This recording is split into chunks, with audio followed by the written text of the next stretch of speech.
Je m'appelle David Venza, j'ai créé mon entreprise il y a 21 ans, en 2000.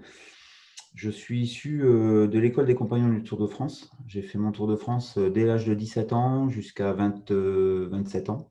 10 ans de compagnonnage pour découvrir le monde, la France, plein d'entreprises.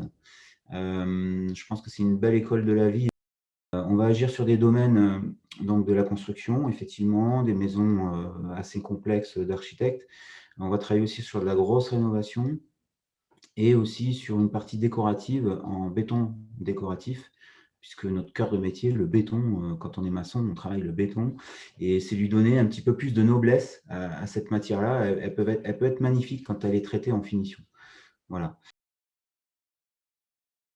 Nous, notre métier, c'est une passion. On vit notre passion et on est hyper heureux de vivre ce métier-là. Voilà. C'est fastidieux de recruter, d'attirer les jeunes. Je pense qu'on peut mieux faire dans la profession, redorer un peu plus le métier, le montrer davantage.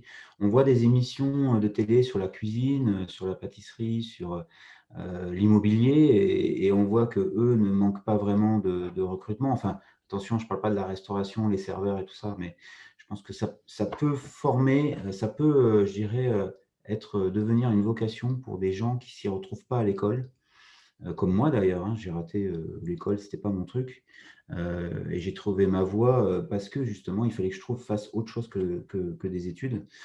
Et je pense que ça peut intéresser un grand nombre de jeunes aujourd'hui de trouver leur voie et d'être heureux dans ce qu'ils font en faisant des travaux dits manuels, mais qui au final sont autant intellectuels que manuels. On ne peut pas faire quelque chose de bien manuellement sans faire travailler sa tête. Voilà. Je pense que c'est réducteur un petit peu de dire métier manuel, même si effectivement on se sert de nos mains. Moi, je pense que c'est noble, au contraire, de pouvoir être dans la raison et dans l'action en même temps, pour réaliser quelque chose de concret.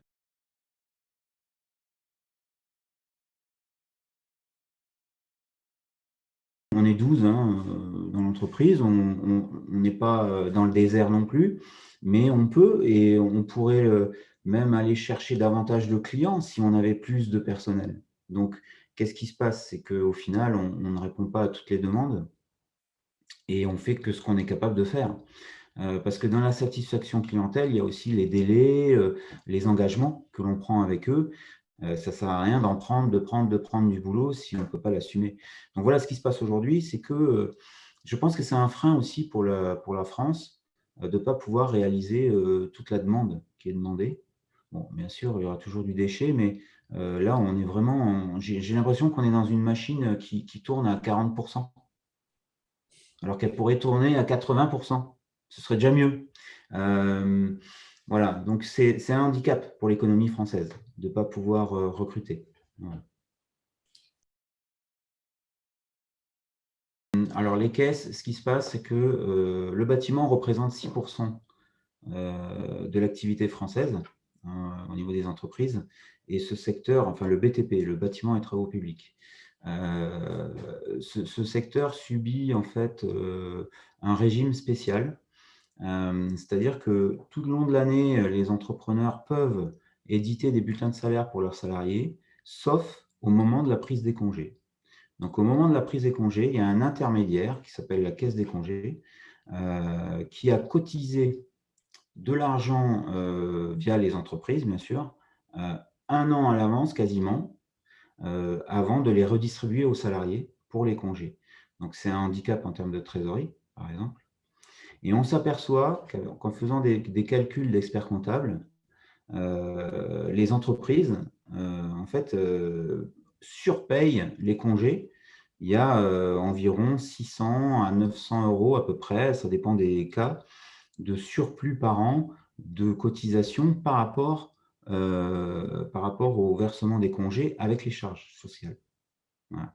Donc, une avance de trésorerie, quasiment un an, et ça représente 4 à 5 000 euros par salarié, hein, c'est pas négligeable. C'est-à-dire qu'une entreprise comme la mienne qui a 12 salariés, on se retrouve avec plus de 50 000 euros, entre 50 et 55 000 euros d'avance de trésorerie permanente.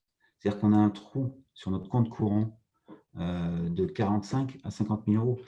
On est souvent, nous, dans le bâtiment, payés en retard. Quand les entreprises travaillent pour du marché public, c'est des fois 60 jours. On a besoin de la trésorerie pour payer les salaires des gars, pour payer les matières, les charges. Donc, c'est que du bon sens. C'est un handicap à ce niveau-là. En gros, un bulletin de salaire d'expert comptable, c'est entre 20 et 25 euros. Là, avec les caisses, ça coûte entre 600 et 900 euros. Donc, c'est des frais supplémentaires qui ne sont pas utiles. Pas du L'existence de la caisse n'a aucune nécessité parce qu'elle ne protège pas les salariés, c'est un leurre. Moi, je dirais que pour ma génération qui va se reconnaître, la caisse des congés, c'est le Canada Dry de la caisse sociale. Ça a tout, ça ressemble à une caisse sociale, ça parle comme une caisse sociale, mais ce n'est pas du tout une caisse sociale. Pourquoi? Parce que si l'entreprise est défaillante dans les cotisations des congés, de la caisse des congés, la caisse des congés payés ne verse pas de congés payés aux salariés. Donc, en quoi elle protège les congés payés des salariés? En rien du tout. Moi, pendant mon tour de France, je vous disais, je changeais d'entreprise régulièrement et pendant mon tour de France, j'ai été effectivement, je n'ai pas touché toujours tous mes congés et j'ai eu du mal et à un moment donné, j'ai abandonné. Donc j'ai été aussi dans ce cas-là en tant que salarié où je me suis dit: «Oh là là, c'est trop compliqué, ils me répondent jamais». Ils me répondent jamais. À l'époque, il y avait pas de mail, hein, je vous parle des années 90. J'ai personne au bout du fil, j'arrive pas à toucher mes congés. J'ai appelé mon patron, il me dit: «Bah non, moi je peux rien faire, j'ai payé mes cotisations», voilà et donc on abandonne parce qu'on a autre chose à faire. On est jeune, on a 23 ans, 24 ans, vous voyez, voilà. Donc j'ai été dans ce cas-là et donc déjà là, je me dis: «Mais pourquoi on a une caisse de congé, quoi?» Moi, je touchais mon solde de tout compte et puis basta, hein, je touchais mes droits direct. Je me sens impliqué et hem et on joue sur la peur. En fait, c'est ça, c'est moi ce qui me démonte, c'est que, avec la peur, on prend le pouvoir et on peut faire n'importe quoi sans recul, sans rien.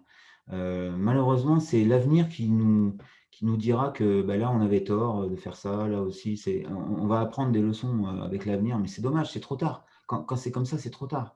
Le mal est fait. Je pense qu'on ne se soucie pas assez de l'humain, de ce que peut être un dépôt de bilan pour quelqu'un, une perte de chiffre d'affaires, de virer quelqu'un, des salariés avec qui on travaille, avec qui on a des liens avec nos salariés. Nous, les petites entreprises, c'est comme ça. Heu,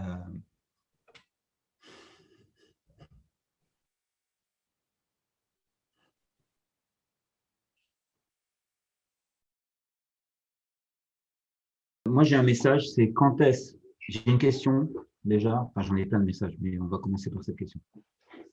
J'ai une question, c'est quand est-ce qu'on va arrêter de mettre des poids supplémentaires dans les jambes de nos concitoyens pour avancer, pour entreprendre, pour oser, pour créer, par rapport à nos voisins, rien que nos voisins européens, par exemple.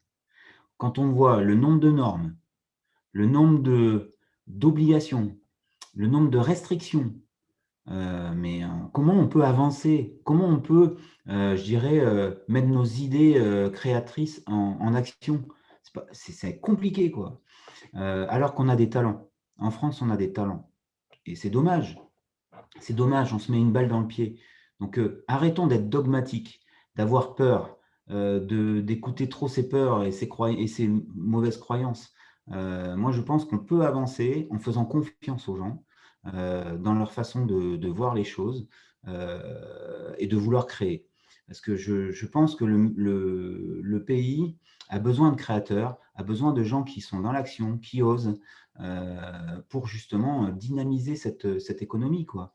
Et quand on a un pays avec une belle économie, franchement, on oublie beaucoup de soucis, particuliers. C'est beaucoup plus facile. La vie devient un peu plus facile pour tous, quoi.